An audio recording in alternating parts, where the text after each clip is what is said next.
अच्छा, हम डिस्कशन शुरू कर रहे थे कि थोड़ा सा हम समअप भी कर लेते हैं सारे डिस्कशन को कि हमारा जो मेन गोल है वो एजेंट बनाना है, ऐसे ही है। एजेंट क्यों बनाना है? क्योंकि हमें ये लगता है कि फ्यूचर में जितनी भी डेवलपमेंट होगी या जो इनोवेशन होगी उसमें सबसे ज़्यादा जो काम होगा वो एजेंटिक वेबसाइट या एजेंटिक वर्कफ्लो बनाने में होगा। अब एक जो एजेंट बनाते हैं हम, उसके अंदर बहुत सारे डिफरेंट जो हैं वो फीचर्स होंगे जो करंट वर्कफ्लो को चेंज करेंगे। उस चीज़ की डायग्राम हमने यहाँ पे बनाई हुई है। अगर हम अंडरस्टैंड करेंगे एक एजेंट जो है वो क्या होगा या एक एजेंट क्या होता है, एक सिंपल चैटबॉट से ये डिफरेंट कैसे होगा और इसके अंदर क्या क्या फीचर जो है वो होंगे। एक एजेंट जो है वो एक्शन परफॉर्म कर सकता है एज कंपेयर टू एक सिंपल चैटबॉट। चैटबॉट जो हम अभी एप्लीकेशंस देखते हैं उसके अंदर क्या होता है कि हम क्वेश्चन करते हैं, वो आंसर देता है। सिंपल ये क्वेश्चन आंसर की जो है वो उसको हम एक चैटबॉट बोलते हैं। लेकिन जो एजेंट है वो उसके अगेंस्ट एक एक्शन परफॉर्म कर सकता है। वो एक्शन कैसे परफॉर्म करेगा? उसके पास ये सारे टूल्स अवेलेबल है, जिसके अंदर LLM है, मेमोरी है, वेक्टर स्टोर है, स्टेट है, स्ट्रीमिंग है, इंटरनल रिसर्च है, नॉलेज बेस है, डाटा पाइपलाइंस है, ट्रेडिशनल डाटाबेस की एक्सेस है, ट्रेसिंग है, सेफ्टी है। इन सारी चीज़ों को मिला के जब हम एक चीज़ बनाते हैं उसको हम एक एजेंट बोलेंगे और वो रियल में एक्शन परफॉर्म करेंगे। एक्शन परफॉर्म करने का मतलब क्या है कि हम जो टास्क उसको देंगे वो टास्क को एक्चुअल में परफॉर्म करेंगे, वो स्टेटलेस नहीं होंगे। लाइक जैसे हम अभी चैट जीपीटी के पास जाते हैं, हम उससे क्वेश्चन करते हैं तो वो क्वेश्चन का आंसर स्टेटलेस है, यानी जो क्वेश्चन किया उसका आंसर मिलेगा, वो एक्शन परफॉर्म नहीं होगा। एजेंट के पास ये पावर है कि वो एक्शन परफॉर्म करे। अगर हम अब इस तरह के एजेंट बनाना चाहते हैं तो मार्केट के अंदर बहुत सारे डिफरेंट टूल्स हैं, लेकिन जो हमने सेलेक्ट किया है वो open agent SDK। Open agent SDK को क्यों चूज किया है, उसकी रीजन उन्होंने अपने फर्स्ट पेज के अंदर इंट्रो के अंदर खुद से दी हुई है। वो क्या है? अगर हम इसकी फर्स्ट लाइन पढ़ें तो वो कह रहा है कि open agent SDK light weight है, इजी टू यूज पैकेज है, with very few abstractions. Very few abstraction का मतलब क्या है कि इसके अंदर बहुत ज्यादा कंसेप्ट नहीं है। एजेंट है, रनर है, आप एक सेकंड में यानी फ्यू लाइंस से एक एजेंट बेसिक बना सकते हो। बहुत ज्यादा कॉम्प्लेक्स नहीं बनाया उन्होंने, इजी टू यूज पैकेज है। उसके मेन फीचर्स हैं जिनको वो प्रमोट करते हैं। वन इज एजेंट, दूसरा हैंड ऑफ और तीसरा गार्ड रेल। अच्छा, ये इसको यूनिक भी बनाते हैं दूसरे एजेंटिक वर्कफ्लो से, एजेंटिक प्लेटफॉर्म से। एजेंट क्या करता है? वो इक्विप्ड होता है LLM से, इंस्ट्रक्शन से और टूल से। और भी बहुत सारी चीजें होंगी, मेमोरी होगा और बहुत सारी चीजें होंगी। हैंड ऑफ क्या मतलब है कि इसमें हम मल्टी एजेंट्स बना सकते हैं, सब एजेंट्स जो एक दूसरे को अपने टास्क हैंड ओवर कर सकते हैं। ये भी ओपन एजेंट SDK का फीचर है। और फिर गार्ड रेल, जिसका मतलब क्या है कि हम जो इनपुट एजेंट को देंगे उसको वैलिडेट करने की ये कैपेबिलिटी हमें प्रोवाइड करता है। अच्छा, एजेंट SDK क्यों यूज करना है? वो कह रहा है कि SDK has two driving design principle, one is enough feature to worth using. एक तो इसके पास इतने फीचर्स हैं जो हम यूज कर सकते हैं, बट वेरी फ्यू प्रिमिटिव्स, यानी इतने फीचर हैं जिससे हम एक एजेंट बना सकते हैं, लेकिन इतने ज्यादा कंसेप्ट नहीं है जिनको सीखते सीखते आपको टाइम लग जाए। दूसरा, work great out of the box. जो भी चीजें हैं वो आउट ऑफ द बॉक्स चल सकती हैं, but you can customize exactly what happen. यानी बहुत सारी चीजें ये खुद से फीचर देता है, लेकिन बहुत सारे फीचर आप खुद से कस्टमाइज भी बना सकते हो।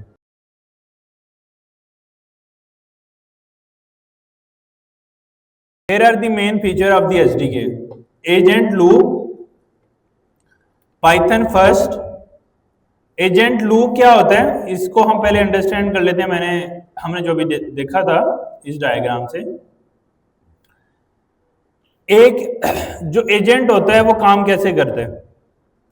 जो हम उसको क्यूरी देते हैं, अब हमने बोला कि एजेंट एक चैटबॉट नहीं होगा। चैटबॉट एक एजेंट में फर्क क्या है?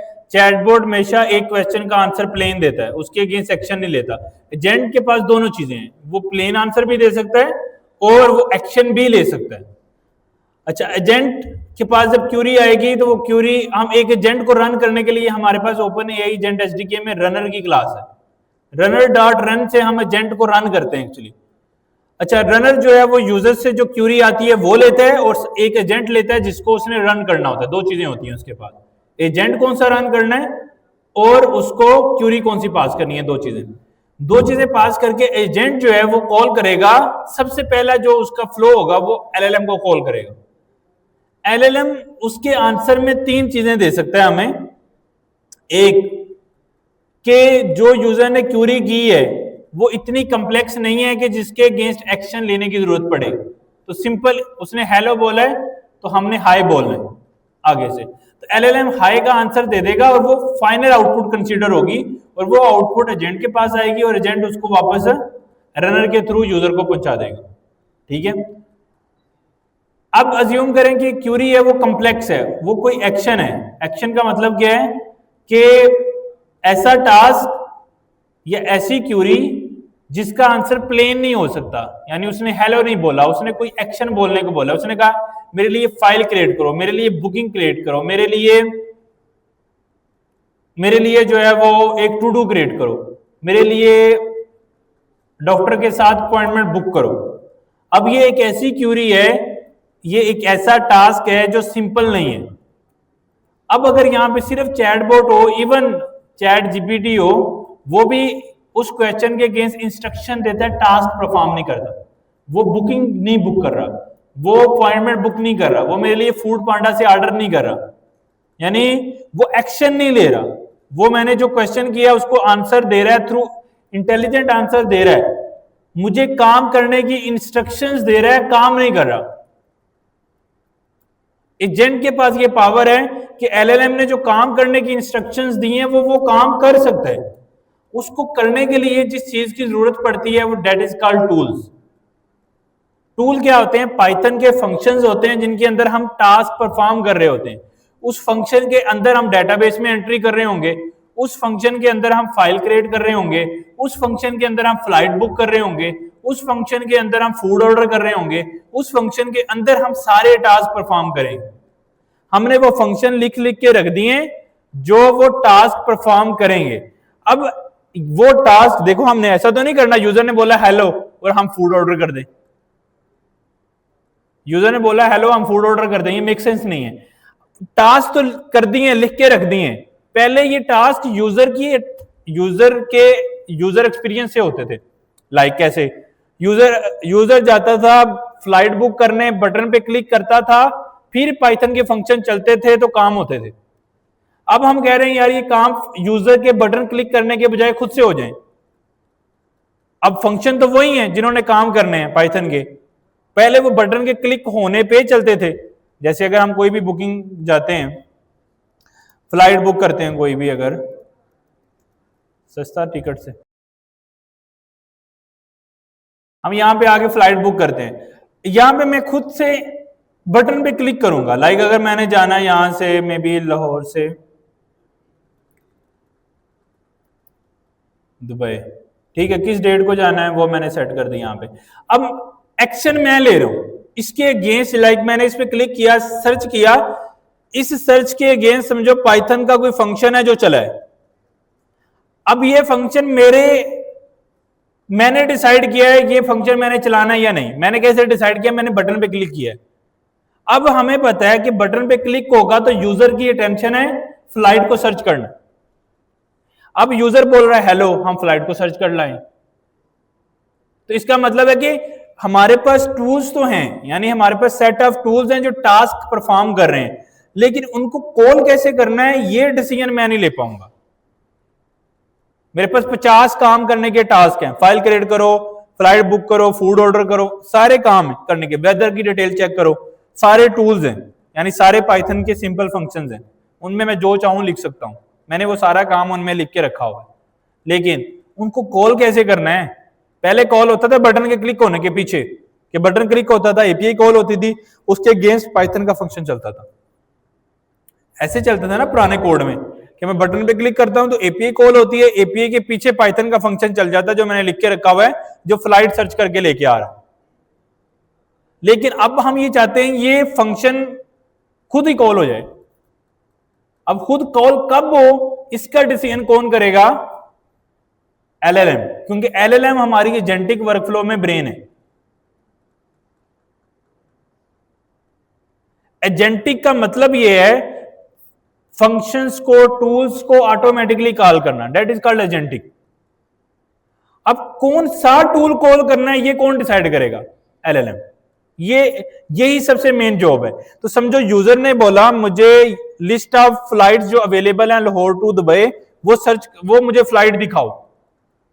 अब वो फ्लाइट तो एलएलएम के पास नहीं है, एलएलएम तो एक इंटेलिजेंट मॉडल है, उसके पास ये डाटा तो नहीं है ना कि आज कौन सी फ्लाइट जा रही है या अवेलेबल है या इस डेट को कौन सी अवेलेबल है। वो तो उसके पास रिकॉर्ड नहीं है, वो तो उसने किसी थर्ड पार्टी सॉफ्टवेयर से लेना है। अब वो उसके पास नहीं है तो वो बोल देगा कि मुझे नहीं पता, अगर हम उसका एजेंट ना बनाए। अगर एजेंट होगा तो हम एलएलएम को बोलेंगे कि ये वाला टूल है जो फ्लाइट सर्च कर सकता है। अगर यूजर ने ऐसा कोई अटेंशन शो किया कि वो फ्लाइट सर्च करना चाहता है तो तुमने इस फंक्शन को कॉल करने की इंस्ट्रक्शन मुझे वापस करनी है। तो क्या होगा, रनर जब रन करेगा एजेंट को, एजेंट एलएलएम को कॉल करेगा, उसके साथ उस कॉल में क्या क्या चीजें जाएंगी? List of all agent, list of all sub agent, list of tools, instructions, prompt, user query, ये सारी चीजें एलएलएम के पास जाएंगी। अब एलएलएम को एक कॉन्टेक्स्ट बिल्ड हो गया, उसको कॉन्टेक्स्ट बिल्ड हो गया कि ये कोई एजेंट है जो मुझसे डिसीजन करवाना चाह रहा है कि कौन सा टूल कॉल हो अगर यूजर ने ऐसी कोई अटेंशन शो की है। अब यूजर ने हेलो बोला है तो एलएलएम बोलेगा plain output, final output. Agent को पता लग जाएगा एलएलएम ने बोला फाइनल आउटपुट कि अब उसने आपने कोई काम नहीं करना, तो वो जवाब वापस दे देगा।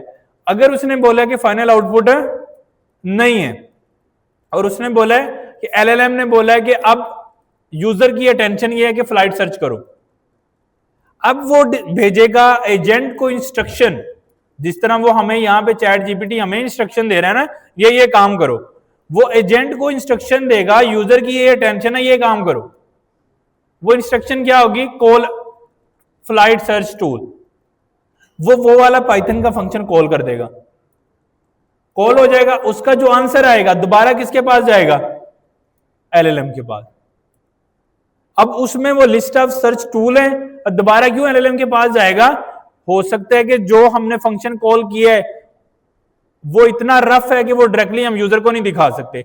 इसीलिए अगर आप देखो ना, जो यूजर का जो कोड जो अगर हम इसको सर्च का मैं आपको नेटवर्क टैब से दिखाऊं, जो सर्च टूल के फंक्शन ने मुझे आंसर दिया है ना, जो सर्च टूल के फंक्शन ने मुझे आंसर किया है वो क्या है? यहां पे आ रहा होगा किसी पेलोड में, लिस्ट ऑफ फ्लाइट्स, ये देखो उस पाइथन के फंक्शन है ना, इस तरह से डाटा दिया है, ये सारा ये की पेयर वैल्यूज में ये डाटा दिया है ऐसे। लेकिन अज्यूम करो हम ये सारा डाटा उठा के यूजर को दिखा दें तो यूजर को बात समझ आएगी? नहीं। हम इस डाटा को लेके इस तरह के से एक खूबसूरत सी यूआई बनाते हैं, डाटा वही है जो एक अजीब सी की पेयर वैल्यूज में आया है, लेकिन हम उसको ऐसे नहीं डायरेक्टली दिखाते क्योंकि यूजर डेवलपर थोड़ी है, यूजर को बात ही समझ नहीं आएगी। तो इसलिए अगर एलएलएम का जवाब सीधा यूजर को दिखा दें, यानी इस टूल कॉल का जवाब सीधा यूजर को दिखा दें, तो यूजर को बात ही समझ में नहीं आएगी क्योंकि वो तो एक अजीब सी वैल्यूज होंगी। इसलिए हम उसका जवाब उठाते हैं, दोबारा किसको देते हैं? एलएलएम को। एलएलएम उस जवाब को रीराइट करता है, रीराइट करता है, समझो इस तरह से यूआई, जिस तरह यूआई है ना ब्यूटीफुल, इस तरह उसको एक खूबसूरत सा स्टाइल में दोबारा से रीराइट करता है और दोबारा एजेंट को देता है, और अब वो कहता है कि this is the final output, यानी ये लिस्ट ऑफ फ्लाइट्स जो हैं वो अवेलेबल हैं, ये दो। अब ये जो फ्लाइट्स हैं वो जाएंगी सीधा वापस यूजर के पास, जहां यूजर के पास हम उसको एक यूआई के अंदर दिखाएंगे। तो इसको बोलते हैं एजेंट लूप, ये एक लूप बन जाता है। अब उस लूप के अंदर कितने काम करने हैं? एक एलएलएम 3 आउटपुट दे सकता है, कौन कौन सी? या एलएलएम बोलेगा एजेंट को कि आंसर फाइनल है, यूजर को दे दो, या एलएलएम बोलेगा कि एजेंट को कि टूल कॉल करो, इंस्ट्रक्शन देगा, वो टूल कॉल करेगा, या एलएलएम बोलेगा कि इसको हैंड ओवर कर दो, किसको? सब एजेंट को, वो सब एजेंट को हैंड ओवर कर देगा।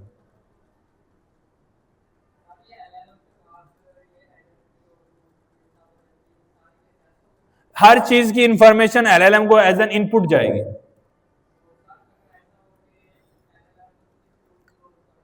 हाँ, एलएलएम क्या है? सॉरी, जैसे चैट जीपीटी करता है, जैसे चैट जीपीटी क्या करता है, चैट जीपीटी भी तो एक एलएलएम ही है ना। मैं उसको कह रहा हूँ फ्लाइट बुक करो, वो कहेगा मेरे पास पावर नहीं है, जैसे अभी मैं कहता हूँ।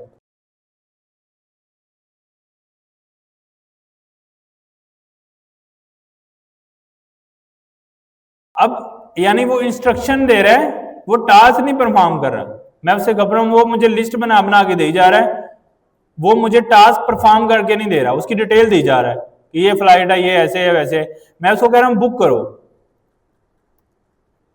अब वो कह रहा है बुक करना है तो इधर जाओ,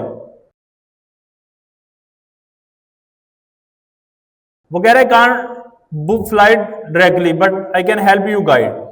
अब क्यों? क्योंकि ये स्टेटलेस है, ये एक्शन परफॉर्म नहीं कर सकता। हाँ, अगर जैसे ये बोल रहे थे भाई कि अगर हम चैट जीपीटी को एजेंट बना दें तो ये क्या करेगा? ये एक्शन करने लग जाएगा। क्यों? इसके पास सेट ऑफ टूल्स होंगे। अच्छा, कुछ एक्शन वो कर रहा है अभी भी, जो गूगल सर्च कर रहा है, ये एलएलएम की पावर नहीं है। यानी कि वो इंटरनेट से जो इतना उसने काम किया ना, ये फ्लाइट वगैरह सर्च करके दिए हैं, ये भी काम चैट जीपीटी का नहीं है, यानी ये एलएलएम का काम नहीं है। एलएलएम और चैट जीपीटी दो अलग एप्लीकेशंस हैं। एलएलएम एक मॉडल है जिसका काम है क्वेश्चन आंसर। चैट जीपीटी एक एजेंट है जिसने एक टूल कॉल किया जो इंटरनेट से रिसर्च करके लेके आ रहा है, लेकिन उसके पास वो टूल नहीं है जो एक्चुअल में बुक करे। यही टूल तो हमने बनाना है जो एक्चुअल में फ्लाइट बुक कर दे।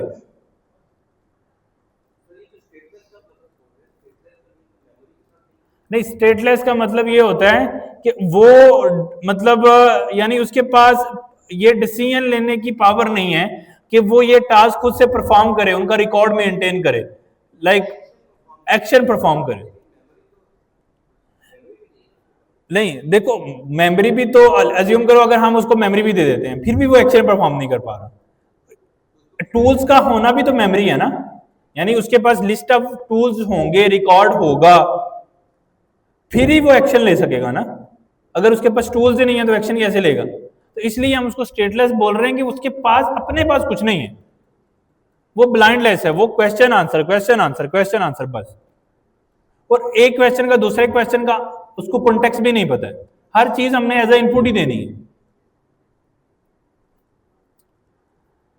तो ये एक लूप बन जाता है। तो यानी एक यूजर की क्यूरी जब तक एक एंड रिजल्ट, मैं उसको कहता हूं बुक का फ्लाइट, अब उसके लिए उसको 10 काम करने पड़ते हैं, तो वो 10 काम खुद से करते रहेगा।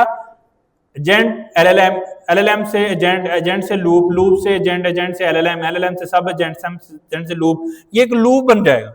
यही चलते जा रहा है, यूजर के पास कुछ नहीं जा रहा अनटिल के यूजर का जो ऑब्जेक्टिव है वो अचीव नहीं हो जाता। That is called agent loop. समझ आई बात?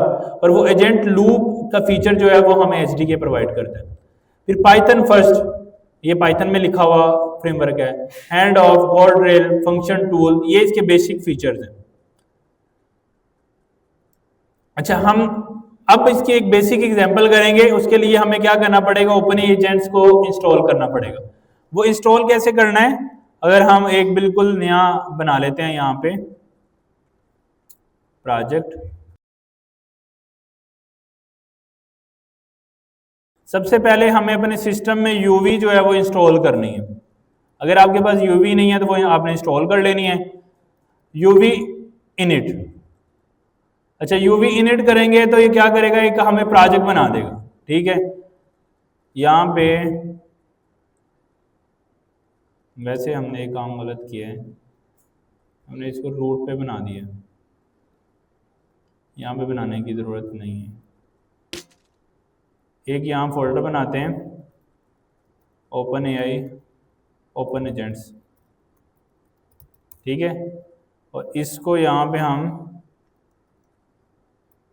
इसके अंदर आके एक फोल्डर आपने बनाना है जिसमें एक्चुअली आपने एजेंट बनाना शुरू करना है। मैंने इसको ओपन एजेंट नाम रखा है, यूवी इनिट। ये क्या करेगा, इसके अंदर इनिशियलाइज कर देगा प्रोजेक्ट, ठीक है। जब इनिशियलाइज करेगा प्रोजेक्ट तो इसके अंदर अगर हम इसको ओपन करें तो यूवी जो है वो हमने लास्ट टाइम इसकी स्टडी किया था। यूवी जो है वो कुछ फाइलें क्रिएट करता है, पाइथन का वर्जन, LOPIP प्रोजेक्ट और इस तरह की चीज़ें, ठीक है। अभी वैसे हमने गड़बड़ कर लिया है 3.8 के साथ, शायद ये चले ही ना इतने पुराने वर्जन से। मुझे पाइथन का वर्जन चेंज करना पड़ेगा। मेरे पास पाइथन बाय डिफ़ॉल्ट 3.8 सेट है, उसको मैं चेंज कर लूँ। चेंज,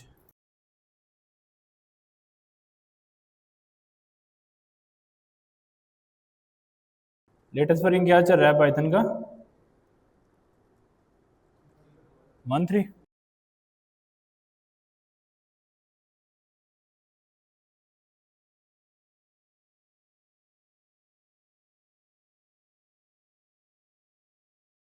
हाँ जी,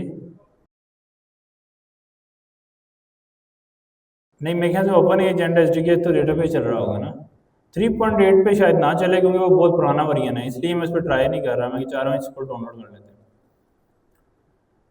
तो पाई ENV के साथ आप मल्टीपल पाइथन के वर्जन अपने इंस्टॉल कर सकते हो।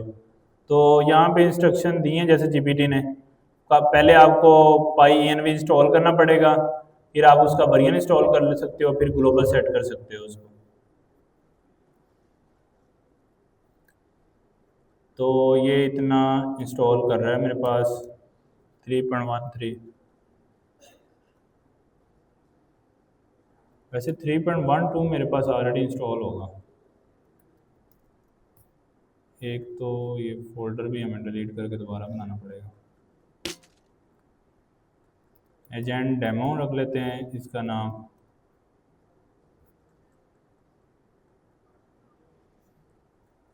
एजेंट डेमो के अंदर मैं दोबारा VS कोड ओपन करता हूँ। पहले हम पाइथन का वर्जन सेट करेंगे, फिर इनिट करेंगे यूवी से। पाई ENV ग्लोबल 3.12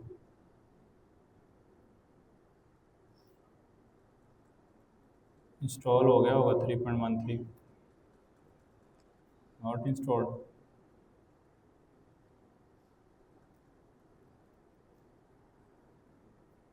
हमारे मेन प्रोजेक्ट में कौन सा है वर्जन, वो ही यूज़ कर लेते हैं।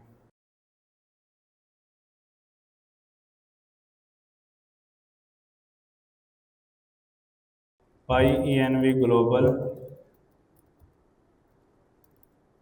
3.11 वो मेरे पास था, वो सेट हो गया है। Python version 3।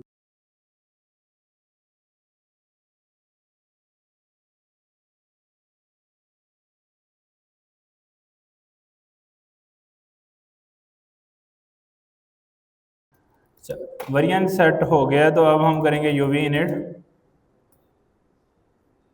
3.11 आ गया, ठीक है। तो उसके बाद जो है हमने करना है UV add open AI agents. ये इंस्टॉल हो जाए।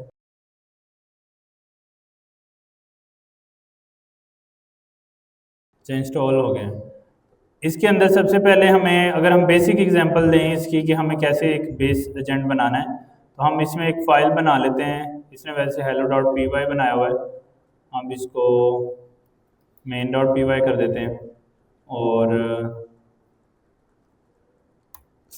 ये चीज़ें ख़त्म कर दिया। बेसिक एजेंट नाम रख लेते हैं इसका, बेसिक एजेंट, ठीक है। और अब इसके अलावा हमें इसमें क्या करना है, एक तो जो उसकी बेस एग्जांपल है वो कह रहा है कि एजेंट और रनर को इंपोर्ट करो, सही है। हमने एजेंट और रनर को इंपोर्ट कर लिया यहाँ से, from agents import agent and runner. Agent हम बनाएंगे एजेंट की क्लास से, उसमें दो चीज़ें हैं, नेम एंड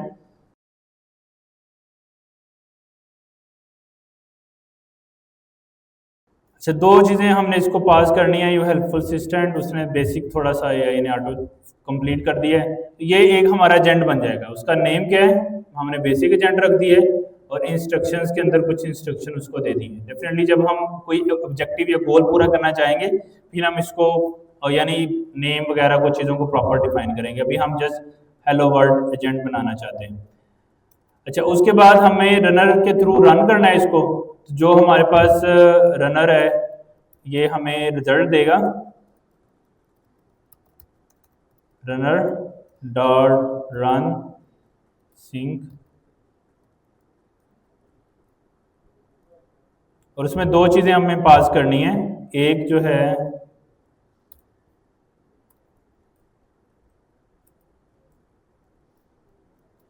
जो है उसके अंदर हमारे पास जाएगा एजेंट और दूसरे में जाएगा क्यूरी।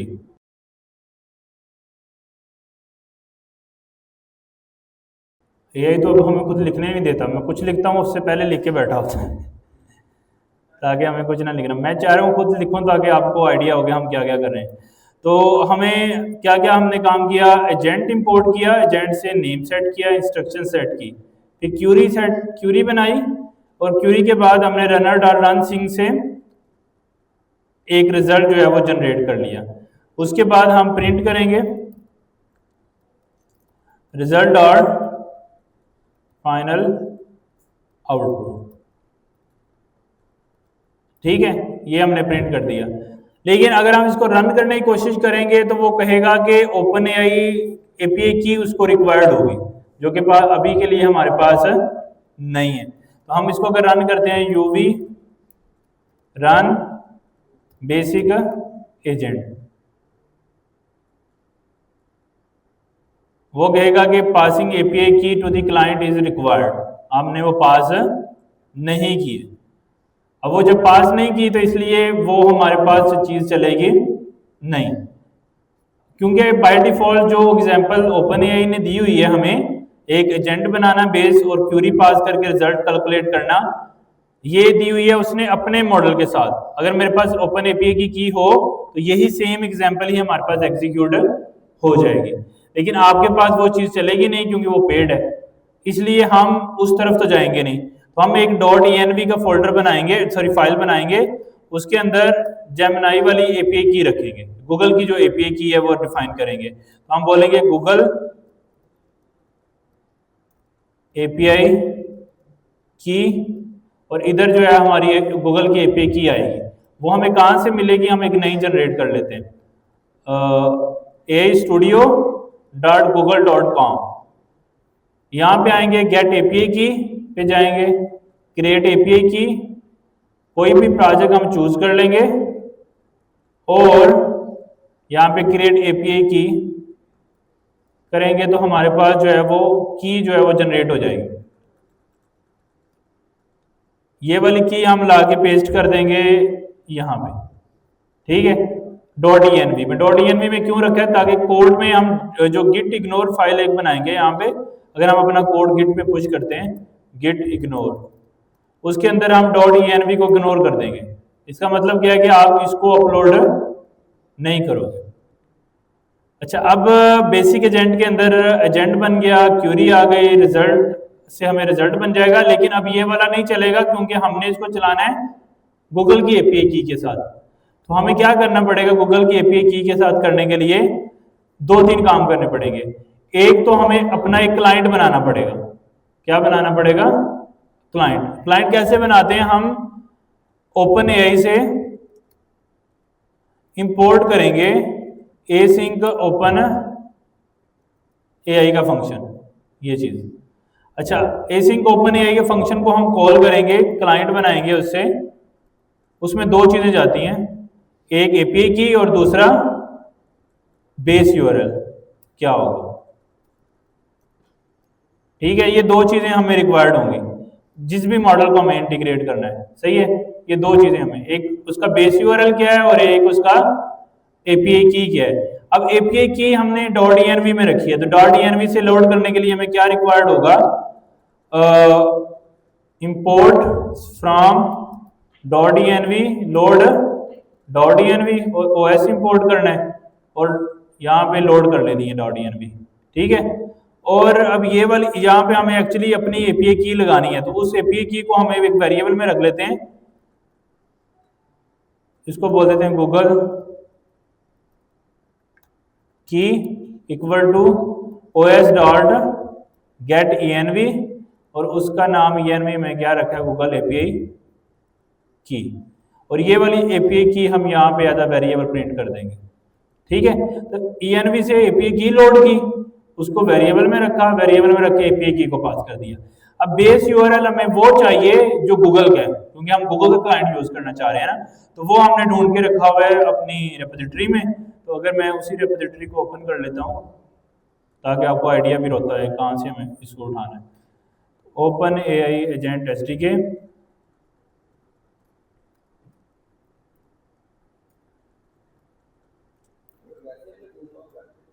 हाँ वो गूगल हमें करना पड़ेगा, गूगल की एपीआई कीज हैं, हम चैट जीपीटी से भी पूछ सकते हैं, वो भी हमें दे देगा उसका बेस यूआरएल, या गूगल कर लेंगे। मैं वही कह रहा हूँ, बेस यूआरएल की इसकी एपीआई डॉक्यूमेंटेशन है। हर एलएलएम का एक अपना होगा, ग्रो का अलहदा बेस यूआरएल ढूंढना पड़ेगा, जिस भी एलएलएम को हमें यूज करना है उसका अलहदा हमें यूआरएल ढूंढना पड़ेगा इंटरनेट से। तो देखें पहली बात क्या, ये हम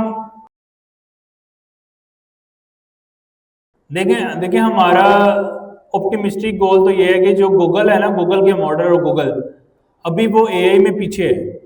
हमें पता है कि दुनिया में जो नंबर 1 कंपनी चल रही है वो ओपन एआई चल रही है। इसके जो एलएलएम है, हाँ, लेकिन स्टिल जो उसके रिजल्ट है ना बहुत सारी प्रॉब्लम के अंदर, वो उतने अच्छे नहीं है। मैंने रिसेंटली टेस्ट भी किया है उसको, वो उतने अच्छे नहीं है जितने जो है वो इसके ओपन एआई के अच्छे हैं। तो हमें हमारा ऑप्टिमिस्टिक गोल तो ये है कि हम एपीआई की ही यूज करेंगे ओपन एआई की। लेकिन मसला ये है कि अभी रिसेंटली क्लास के अंदर कि हमारे पास क्रेडिट कार्ड नहीं है, तो वो हमें क्रेडिट कार्ड के बगैर मिलेगा नहीं।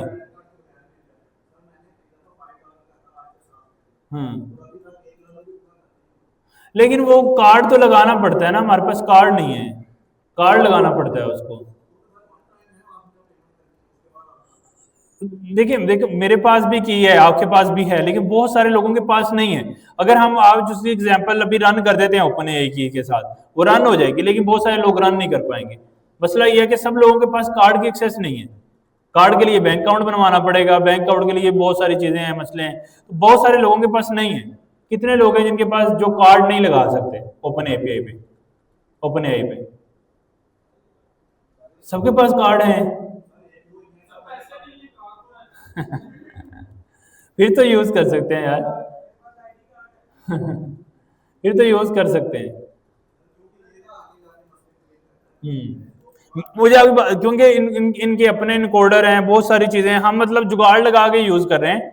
असल अभी उन्होंने स्ट्रेट फॉरवर्ड तरीका नहीं दिया इसका, टेक्निकली उनको देना पड़ेगा अगर उन्होंने मार्केट में कम्पीट करना है, हर चीज के सोल्यूशन दें। लेकिन चूंकि अभी ये बिल्कुल नया नया है, अभी इसका इकोसिस्टम जितना लैंग्राफ में है, लैंग्राफ में अब क्या था कि हर चीज का इकोसिस्टम है, जो सा मर्जी एलएलएम यूज कर लो, जो सा मर्जी इनकोडर डिकोडर, बहुत फंक्शन, बहुत टूल बन गए, लेकिन अभी ये इतना स्टेबल नहीं हुआ। लेकिन अच्छा है, सीखने के लिए लाइट वेट है, समझ आती है शुरू शुरू में, तो एटलीस्ट जितना जितना सीख सकते हैं उतना सीखते हैं। उसके बाद जहां पे आगे ऑप्शन आएगी वहां पे फिर रिक्वेस्ट करेंगे सब लोग ओपन एआई की यूज कर लें,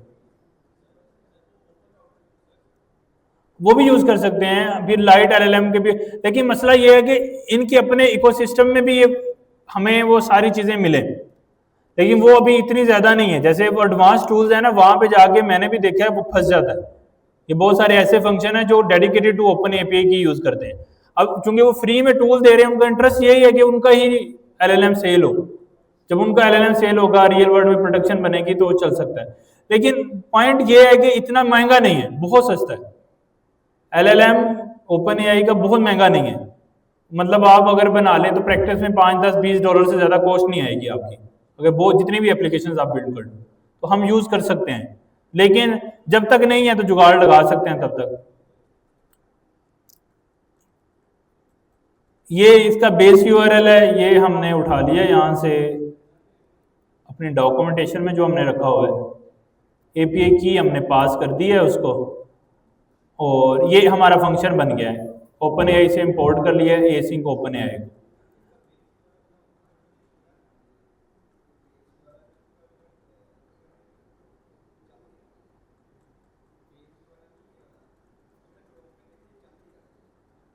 चल नहीं रहा, अभी हम चलाएंगे ना। ब्राउजर में थोड़ी चलेगा वो, तो एक समझो कि अभी ये बेस है, उसके साथ और भी चीजें लगती हैं उसको कॉल करने के लिए, उसका मॉडल का नाम जाता है, बहुत सारे पैरामीटर होते हैं, ऐसे डायरेक्टली तो नहीं चलेगा। इसीलिए तो हम इसके ऊपर हम वो यूज कर रहे हैं, अब्स्ट्रक्शन यूज कर रहे हैं इसका।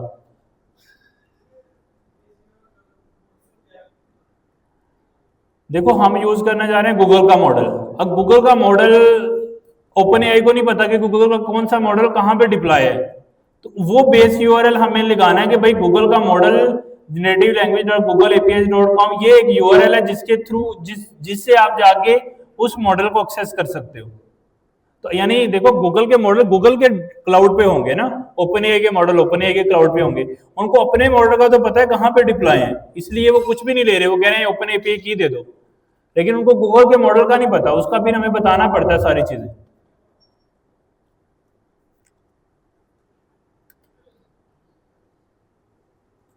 एजेंट बनेगा, एजेंट के बाद क्यूरी जाएगी, बाकी चीजें जो है अब सेम है, लेकिन अब हमें एजेंट के अंदर मॉडल भी बताना पड़ेगा, क्योंकि अगर हमने मॉडल पहले अगर हम नहीं बता रहे तो वो ओपन एआई अपना model behind the scene use कर लेता है, लेकिन अगर हमने कस्टम मॉडल यूज करना है तो हमें उस मॉडल की डिटेल उसको बतानी पड़ेगी। तो एजेंट के अंदर हम जाएंगे तो मॉडल बताएंगे। अब मॉडल बताने के लिए हम AI open AI chat model completion function use करेंगे। तो ये लाइन एक में पूरी कॉपी कर लेता हूँ। इसमें दो चीजें हमें बतानी है, एक मॉडल कौन सा यूज करना है, एक हमने मॉडल कौन सा open AI chat completion model use करना है फंक्शन, उसमें मॉडल कौन सा यूज करना है, जेमिनी 2.0 फ्लैश, और ओपन एआई का क्लाइंट देने के लिए हमें क्लाइंट प्रोवाइड करना है, और क्लाइंट हमने ऊपर बनाया है। सही है, ये थोड़ा एक्स्ट्रा काम कर, अगर उसकी एग्जांपल देखें तो उसमें ये सारा काम नहीं करना पड़ रहा, सिर्फ एक ही की लगानी पड़ेगी, लेकिन अगर हमें फ्री वाला कोई सीन देखना है तो उसमें फिर ये वाला काम करना पड़ेगा।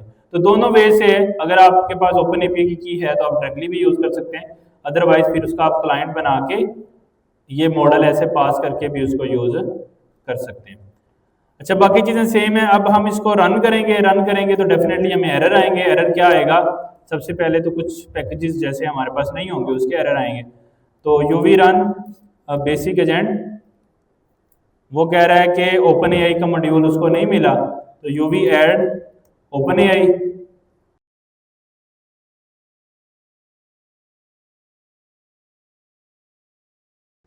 दूसरे वाले प्रोजेक्ट में देख लेते हैं कि मेरे पास तो है। अच्छा, इसलिए मैं लगा नहीं रहा ना।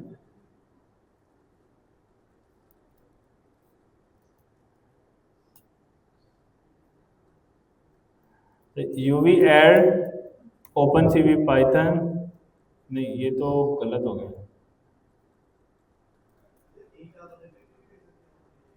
ले सकते हैं आपस में, अगर आपकी कोलैबोरेशन हो जाती है तो करके एक ही ले लें, ग्रुप बना के चल जाएगी, इशू नहीं है। हम एक ही चैट जीपीटी का अकाउंट काफ़ी ज़्यादा इंस्टेंसेस पे चला रहे हैं, इशू नहीं है। समझ नहीं आई मुझे। वो टोकन बेस करता है ना, जितनी आप उसको कॉल्स करोगे, हर कॉल के ऊपर टोकन की डेफिनेशन होती है। हम कंपैरिजन कर लेते हैं इसका। ओपन एआई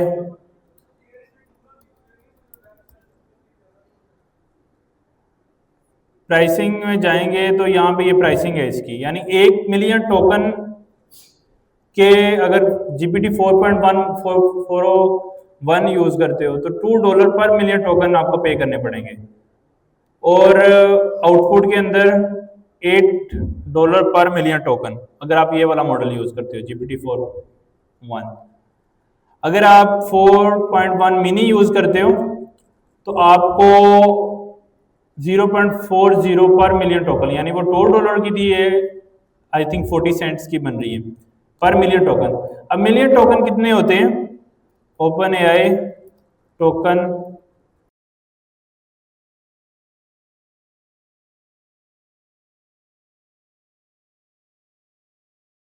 इंटरनेट बहुत ज़्यादा स्लो है। नैनो के अंदर ये ऑलमोस्ट 0.1 सेंट बन जाता है पर मिलियन टोकन, और O3 मॉडल के अंदर $10 पर मिलियन टोकन है, आउटपुट 40 मिलियन पर मिलियन टोकन है। अगर इसी तरह हम जेमिनी वाले की प्राइसिंग देखते हैं,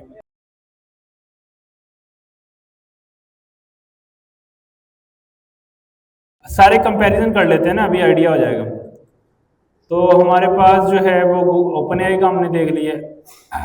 टोकन की डेफिनेशन है, सपोज अगर आप इतना टैक्स देते हो तो उसके 86 टोकन बन जाएंगे। तो 1 मिलियन टोकन जब होंगे तो फिर $2 का कटेंगे अगर 4.1 मॉडल यूज कर, अगर नैनो यूज करें तो 40 सेंट कटेंगे इनपुट के ऊपर। आउटपुट की एक लहदा से सीन है, आउटपुट के बार बार इंटरेक्शंस होगी, हर एक इंटरेक्शन में जितने भी टोकन जाएंगे टोटल टोकन कैलकुलेट होंगे। अगर 1 मिलियन टोकन हो जाते हैं फिर $2 कटेंगे इनपुट के ऊपर, और आउटपुट के ऊपर अगर 1 मिलियन टोकन की आउटपुट जनरेट करता है सारी टोटल सम करके तो उसके $8 वो लेगा। अगर हम इसी तरह जेमिनी वाली में जाते हैं तो उसकी प्राइसिंग अगर देखें तो 2.5 फ्लैश जो प्रीव्यू मॉडल है उसका, वो इनपुट प्राइस जो है वो फ्री टायर में फ्री ऑफ चार्ज है। अगर आप उसको पेड करते हो यानी आप पर मिलियन टोकन से ऊपर चले जाते हो पेड टायर के अंदर, तो वो इनपुट के लेता है $1। जेमिनी ले रहा था, सॉरी ओपन एआई शायद ले रहा था $2 पर मिलियन डॉलर, और आउटपुट प्राइस के ऊपर इसकी प्राइस है 0.60, और अगर हम ओपन एआई की देखें तो वहाँ $8 है। तो जेमिनी उससे बहुत ज़्यादा सस्ता है as compare to Open AI. और थिंकिंग वाला मॉडल यूज़ करोगे तो 3.50 उसकी कॉस्ट है। और यहाँ पे इसकी ये डिफरेंट कॉस्ट जो है वो यहाँ पे बता रहा है डिफरेंट मॉडल्स की, लेकिन फ्री टायर के अंदर ये भी के लिए ऑलमोस्ट सारे मॉडल फ्री में भी प्रोवाइड कर रहे हैं। तो ओपन एआई के अंदर इसमें थिंकिंग मॉडल की देखनी है, रीजनिंग मॉडल, उसमें $10 पर मिलियन टोकन कॉस्ट है उसकी, और आउटपुट के अंदर $40 पर मिलियन टोकन। यानी अगर reasoning model 1 million token output में प्रोड्यूस करता है तो उसको $40 की कॉस्ट जो है वो बियर करनी पड़ेगी। और जेमिनी के अंदर अगर हम इसका रीजनिंग वाला मॉडल देखें तो वो थिंकिंग के अंदर हमसे सिर्फ $3.5 चार्ज कर रहा है। तो अभी गूगल की जो प्राइसिंग है LLM के मामले में बहुत कम है बाकियों से। अगर हम देखें ग्रोक को, ग्रोक प्राइसिंग,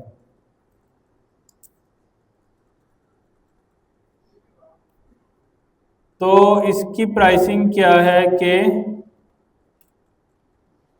$3 पर मिलियन टोकन इनपुट की और $15 पर मिलियन टोकन आउटपुट की। आई थिंक ये ओपन एआई से तो महंगा पड़ रहा है।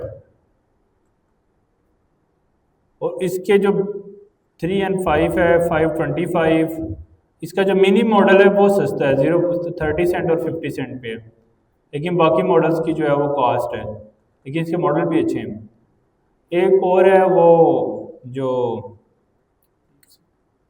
डीप सीक, तो खैर ओपन सोर्स है, अगर किसी ने डिप्लॉय किया हो ओपन सोर्स मॉडल तो कोई भी डिप्लॉय कर सकता है ना, जैसे अलामा वगैरह, तो जिस भी क्लाउड ने डिप्लॉय किया उसकी अपनी प्राइसिंग होगी।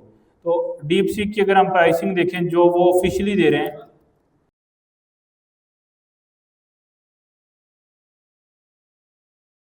इस पे भी सेल लगी हुई है, discount price standard price 50% of. अच्छा, इसकी प्राइसिंग क्या है? 1 मिलियन टोकन 0.07 और आउटपुट टोकन $1, और अगर हम सेल में लेते हैं तो 0.035, कुछ भी नहीं है, ऑलमोस्ट 1 मिलियन टोकन में, यानी अगर हम ये ऑफ में इसको परचेज करते हैं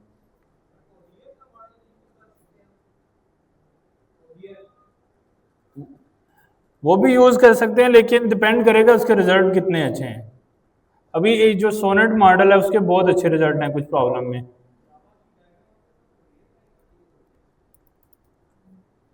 सोनेट एंथ्रोपिक वालों के भी प्राइसिंग जो है वो क्या, इसकी एपीआई की प्राइसिंग कहाँ है?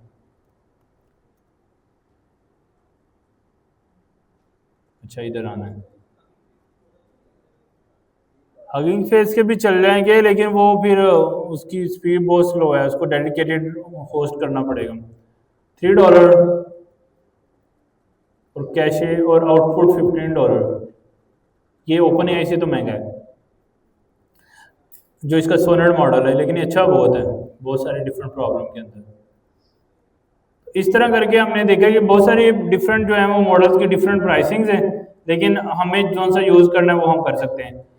जमनाई का ये फ़ायदा है कि ये फ्री टायर देता है, बाकी कोई मॉडल फ्री टायर दे नहीं रहा, तो इसलिए हम इसकी तरफ जो है वो जा रहे हैं कि ज़्यादा से ज़्यादा इसको हम यूज़ करें फ्री में।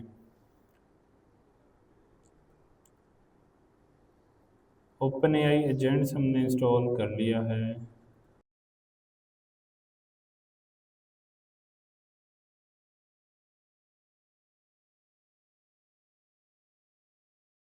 कोड गलत हो रहा है, नहीं उसका मसला नहीं दे रहा, ये अभी इसका मसला दे रहा था। हाँ जी वो सही कर दिया मैंने। अब आंसर मेरे पास आ रहा है। ओपन के आई की इज नॉट, अच्छा वार्निंग दे रहा है। अच्छा ये आंसर मेरे पास आ रहा था, capital of France is Paris. एक बेसिक एजेंट हमने चला लिया फ्री में, यानी कोई हमने इस पे क्रेडिट कार्ड नहीं लगाया, आईपीआई की जनरेट की है, बाकी चीज़ें तो आपने जस्ट इंस्टॉल करना है ओपन एआई को और ओपन एआई एजेंट्स को, ये दो चीज़ें इंस्टॉल करनी है। ये हमें ये पता नहीं कहाँ से इंपोर्ट होगी, हमें रिक्वायर्ड नहीं। ये हमें कोड इंपोर्ट करना है, ENV सेट करना है, क्लाइंट सेट करना है, एक एजेंट बनाना है, क्यूरी देनी है और उसके पास रिजल्ट पास करके फाइनल आउटपुट बनानी है। तो ये एक हमारा बेसिक जो है वो एजेंट बन जाएगा इस तरह से। मैंने सेपरेट फोल्डर में करके इसलिए दिखाया, जो भी एरर मुझे आएंगे वो आपको भी आएंगे, तो उनको हमने फिक्स कैसे किया है 1 बाय 1, वो सारी चीज़ें हमने इसमें देख ली हैं। अच्छा खैर बेसिक एजेंट हमारा बन गया, इसको मैं क्लोज करता हूँ। हम मेन अपनी रेपोजिटरी में जाते हैं, वहाँ पे हमारे पास एग्जाम्पल्स बनी हुई हैं 1 बाय 1, उनको हम रन करेंगे। अच्छा सबसे पहले एग्जाम्पल यहाँ पे हमने देख ली है, ये वाली, दोबारा जाते हैं उसके डॉक्यूमेंटेशन में।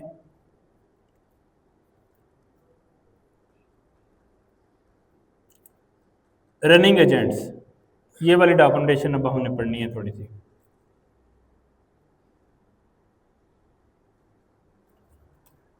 एक एजेंट को रन करने के लिए ओपन एआई के अंदर 3 फंक्शन है, simple run, run sync, run stream. अच्छा इनका मतलब क्या है वो हम 1 बाय 1 देखेंगे। डॉट रन क्या कहता है, विच run async and return a run result, कि ये एसिंक्रोनस चलता है, आप अवेट कर सकते हो रिजल्ट का, लेकिन बैकग्राउंड के अंदर ये, अगर आपने कोई ऐसा एजेंट कॉल करनी है जो आपको ब्लॉक ना करे, आप फर्दर कोई कोडिंग मतलब फर्दर अपने फंक्शन या एजेंट कॉल करना चाहते हो, तो आप उसका डॉट रन फंक्शन यूज कर सकते हो। रन सिंक क्या करता है, ये सिंक्रोनसली चलता है, यानी जब तक कि इसका आंसर नहीं आएगा रन का, यानी एजेंट का जब तक आंसर नहीं आएगा, ये फर्दर कोड आपको एग्जीक्यूट करने की कैपेबिलिटी नहीं देगा। और रन स्ट्रीम क्या करता है, ये हमारे जो आउटपुट है उसको स्ट्रीम कर देता है। स्ट्रीम का मतलब क्या है कि वो जो जो LLM हमारा आंसर प्रोड्यूस कर रहा है रन टाइम के ऊपर, उसी तरह हमें वो आउटपुट भी रन टाइम पे देता जाएगा, ताकि जिस तरह चैट जीपीटी करता है ना, हम उससे कोई भी लिखवाते हैं तो वो एकदम आउटपुट नहीं देता, वो एक एक सेंटेंस जो जो LLM प्रोड्यूस करता जा रहा है वो आउटपुट हमें मिलती जाती है। अच्छा अगर हम डॉट रन का फंक्शन यूज करते हैं तो हमें वेट लगाना पड़ता है, अगर आप उस रिजल्ट को वेट करना चाहते हो। अगर आप वेट नहीं करना चाहते, खत्म कर दें, फर्दर अपना कोड चलाएं, उसका बेनिफिट क्या होगा कि बैकग्राउंड में आपका एजेंट एग्जीक्यूशन परफॉर्म कर रहा है, लेकिन आप उसके रिजल्ट को वेट नहीं कर रहे। अगर आप वेट करोगे तो ये रन सिंक बन जाएगा। रन सिंक मतलब जब तक इसका आंसर नहीं आता तब तक ये आगे बढ़ेगा नहीं। लेकिन जो मेन हमने एग्जांपल करनी है वो स्ट्रीमिंग है, कि अगर आप ओपन एजेंट से स्ट्रीमिंग अचीव करना चाह रहे हो, वो कैसे होगी। अच्छा, उसके अंदर आपने ओएस इंस्टॉल किया env गेट करने के लिए, लोड डॉट env गेट किया, वो भी env को लोड करने के लिए। उसके बाद आपने एजेंट एसिक ओपन एआई का फंक्शन जो हमने अभी सीखा है, जिसकी मदद से आप क्या कर सकते हो, क्लाइंट बना सकते हो। तो वो क्लाइंट बनाने का सिंटैक्स है वो सेम है, वो चेंज नहीं होगा। फिर agent open AI chat function और रनर, ये भी सेम इंपोर्ट्स हैं जो हमने पहले की। अच्छा, चेंज क्या कर रहे हैं हम यहाँ पे, ये एजेंट तो सेम उसी तरह बन रहा है जैसे पहले बन रहा था, ये क्यूरी भी वैसे जा रही है। यहाँ पे रनर डॉट, पहले हमने रन सिंक किया था, अब रनर डॉट स्ट्रीम किया, उसको एजेंट पास किया और क्यूरी पास की है। अब इसका जो रिजल्ट है ये हमें एक फंक्शन देता है स्ट्रीम इवेंट्स। ये क्या करता है कि जैसे जैसे एलएलएम आंसर प्रोड्यूस कर रहा होगा वैसे वैसे आंसर ये हमें देता जाएगा, और उसके अंदर से हमने जो अपने काम की आउटपुट है उस स्ट्रीम इवेंट में से वो लेके प्रिंट करा दिया। तो अगर मैं इसको रन करता हूं अब यहाँ पे 02, अब इसको हम क्यूरी देते हैं, हम कहते हैं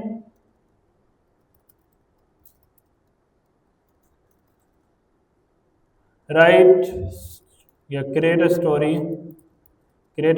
ऑन अबाउट 2 किड्स। ये क्या कर रहा है, जैसे जैसे आंसर आ रहा है वैसे वैसे हमें आंसर जो है वो स्ट्रीम करके दे रहा है। अगर यही काम अगर हम पहले एग्जांपल के साथ करें, जो बेसिक एजेंट हमने बनाया था, उसमें मैं बोलता हूँ right a story about kids, तो अब ये वेट कर रहा है और एकदम से मुझे फाइनल स्टोरी जो है वो दिखा देगा, एकदम से आउटपुट आ गई। अगर आप स्ट्रीम वाला चलाते हो तो वो क्या करेगा, एक एक आंसर को स्ट्रीम करता जाएगा। 3 फंक्शन है ना, 3, एक है रन सिंक और रन स्ट्रीम। रन जो है वो बिहाइंड द सीन रन को यूज करता है, रन सिंक जो है बिहाइंड द सीन रन को यूज करता है, बस आपको वेट लगाने की जरूरत नहीं पड़ती। अगर आप डॉट रन लगाओगे तो वो क्या करेगा, ये एसिंक्रोनस है। एसिंक्रोनस का मतलब क्या होता है कि वो फौरन से अगले जवाब पे चला जाएगा, वो रिजल्ट का वेट नहीं करेगा। अब आपने रिजल्ट का वेट करना है तो आप रन सिंक यूज कर लें, अगर आपने रिजल्ट का वेट नहीं करना है तो आप डॉट रन यूज कर लें। अगर आपने अपने रिजल्ट को स्ट्रीम कराना है तो फिर रन स्ट्रीम्ड यूज करें। तो ये 3 फंक्शन है जिसकी मदद से आप एजेंट को कॉल कर सकते हो। तीनों तरीके से एजेंट जो है वो कॉल हो जाएगा। अच्छा, एजेंट कॉल होगा तो वो आउटपुट देगा तो हमें आउटपुट जो है वो नजर आने लग जाएगी। अभी तक हमने क्या क्या चीजें, अगर हम इसको समराइज करें,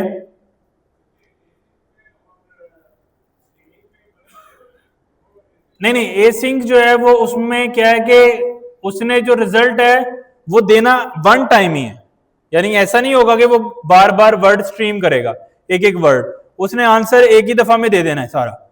लेकिन उसका फायदा ये होता है कि लेट्स सपोज अगर हमने एक कोई एजेंट है जो बैकग्राउंड में चलाना है, मैं उसको कहता हूँ एक एजेंट चला दो जो रिसर्च करता रहे।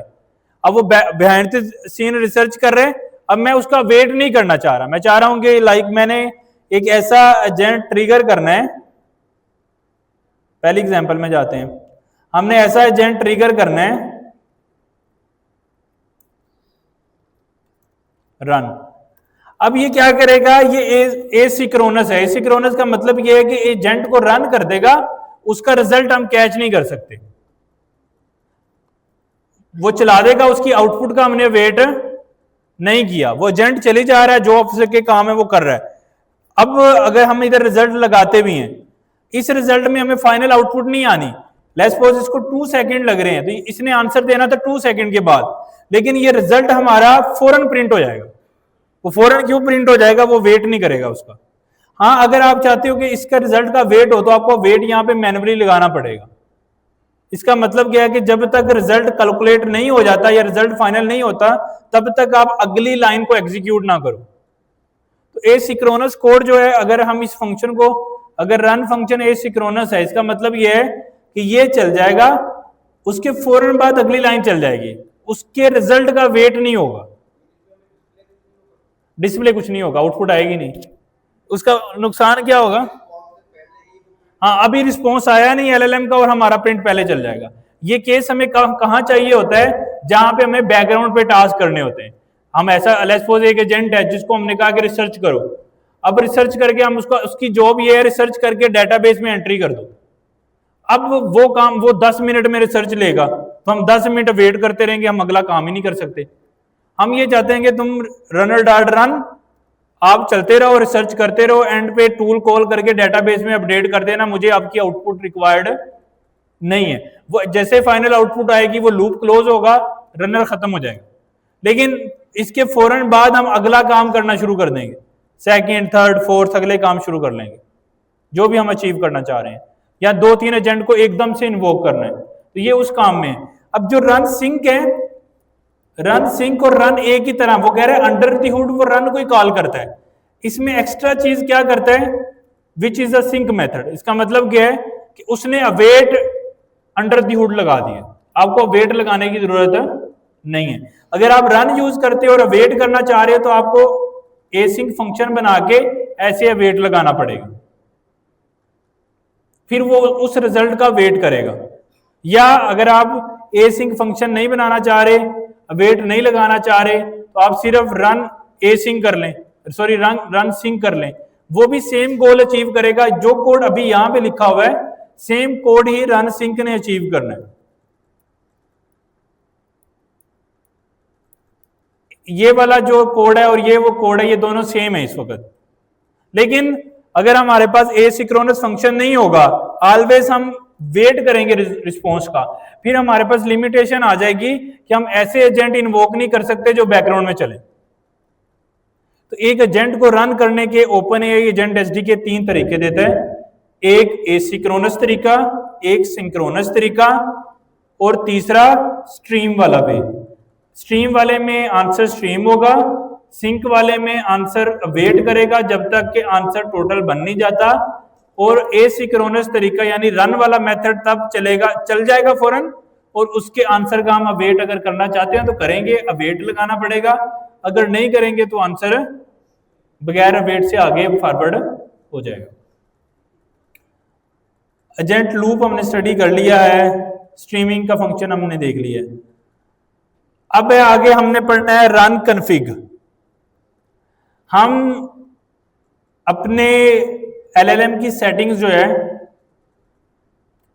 जब हम एजेंटिक एप्लीकेशन बनाएंगे तो इसका रिजल्ट अचीव करने के लिए हमारे पास 3 तरीके हैं, यानी 3 तरीके से हम इसकी एक्यूरेसी को बढ़ा सकते हैं। किसी भी एजेंट की एक्यूरेसी को 3 तरीके से बढ़ाया जा सकता है। कौन कौन सी? सबसे पहला तरीका है कि आप एलएलएम को जो यूज कर रहे हो उसकी सेटिंग अपनी एप्लीकेशन के लिहाज से करेक्ट सेट करो। एक तरीका ये है। एलएलएम की सेटिंग्स होती हैं, उसकी सेटिंग्स को हमें सेट करना होता है। वो कौन कौन सी सेटिंग्स होती हैं वो हम देख लेते हैं।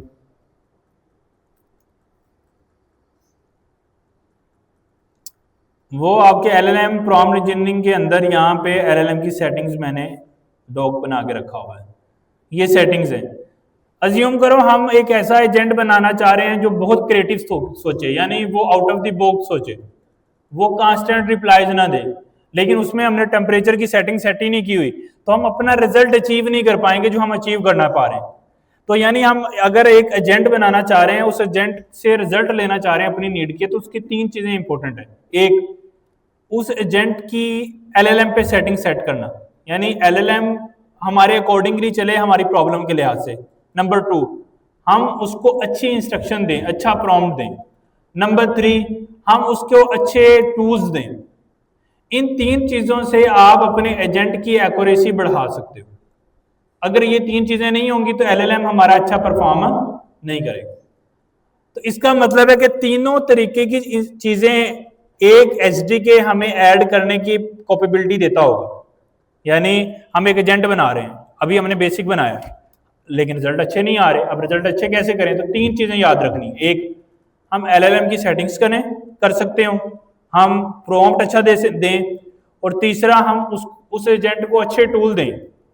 3 चीजें।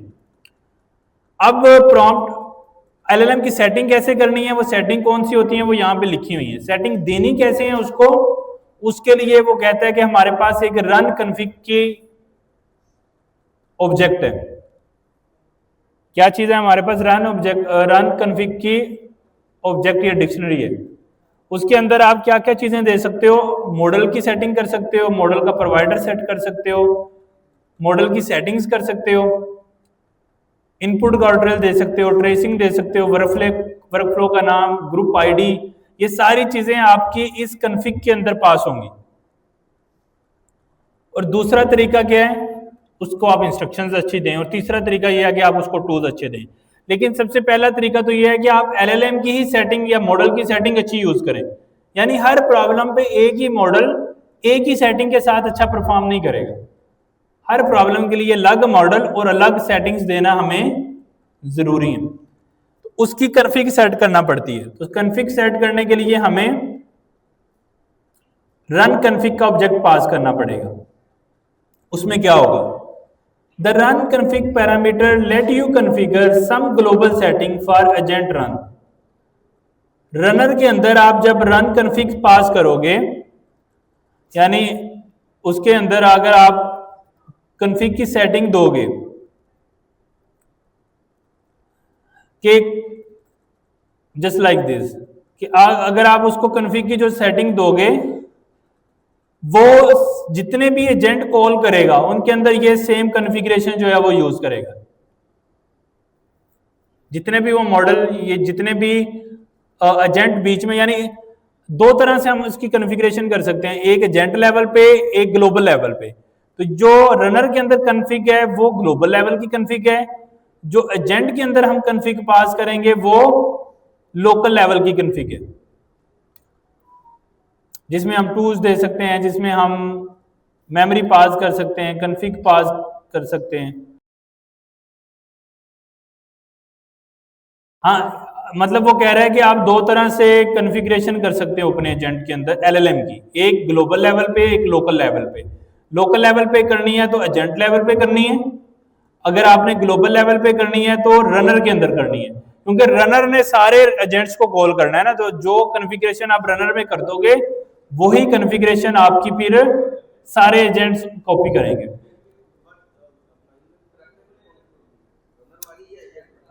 हम ग्लोबल सेटिंग करके रनर में ग्लोबल सेटिंग कुछ कर देंगे जो हर जगह चाहिए, लेकिन कुछ ऐसी सेटिंग्स होंगी हम जो लोकल लेवल पे भी करेंगे, एजेंट लेवल पे। चले ऐसे करते हैं, थोड़ा सा ब्रेक लेते हैं 10 मिनट, थोड़ा सा रिफ्रेश हो जाते हैं, फिर ये रन कन्फिग को हमने आज खत्म करना है। सही है।